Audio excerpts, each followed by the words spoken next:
નમસ્કાર મિત્રો, વિડિયો જોવા આવ્યા છો તો એક લાઇક તો જરૂર કરજો યાર, મારી ચેનલને સબસ્ક્રાઇબ કરજો।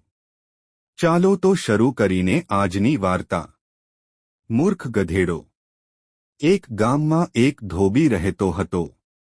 તેણે ઘરની રક્ષા માટે એક કૂતરો અને રોજિંદા કામ માટે એક ગધેડો રાખ્યો। તે ગધેડાની પીઠ પર ઘણો ભાર વહન કરતો।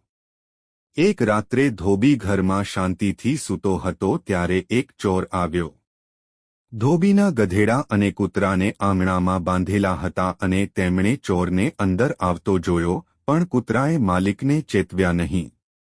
ગધેડાએ તેને કહ્યું, દોસ્ત, ચોરના આગમન વિશે માલિકને જાણ કરવાની તમારી ફરજ છે। તમે તેને કેમ જગાડતા નથી? કૂતરાએ ચીડાઈને કહ્યું, તમે ચિંતા કરશો નહીં, તમે જાણો છો હું દિવસ-રાત ઘરની રક્ષા કરું છું, પણ માલિક સાથે પણ એવું જ વર્તન કરવું જોઈએ।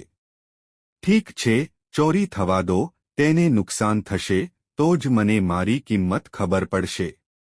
ગધેડો કૂતરા સાથે સહમત ન હતો।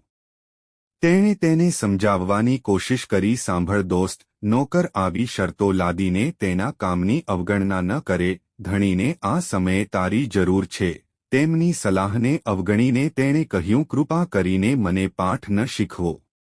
શું તમને નથી લાગતું કે ધણીએ પણ પોતાના નોકરની સંભાળ રાખવી અને માન આપવું જોઈએ? ગધેડો ખૂબ જ પરેશાન હતો। તે ફરીથી કૂતરા સાથે દલીલ કરવા ગયો ન હતો। જો કે તેને લાગ્યું કે આ સમયે તેણે માલિકને મદદ કરવી જોઈએ। તેણે કૂતરાને કહ્યું, મૂર્ખ પ્રાણી, જો તમે માલિકને ઉઠાતા નથી તો મારે કંઈક કરવું પડશે। ગધેડો પૂરપાટ ઝડપે રેંકવા લાગ્યો। ધોબી ગાઢ નિંદ્રામાંથી જાગી ગયો અને હાથમાં લાકડી લઈને બહાર આવ્યો।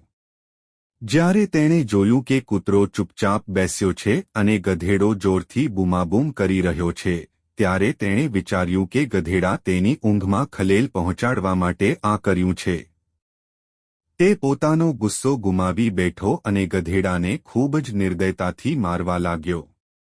ગરીબ ગધેડો ત્યાં જ મરી ગયો।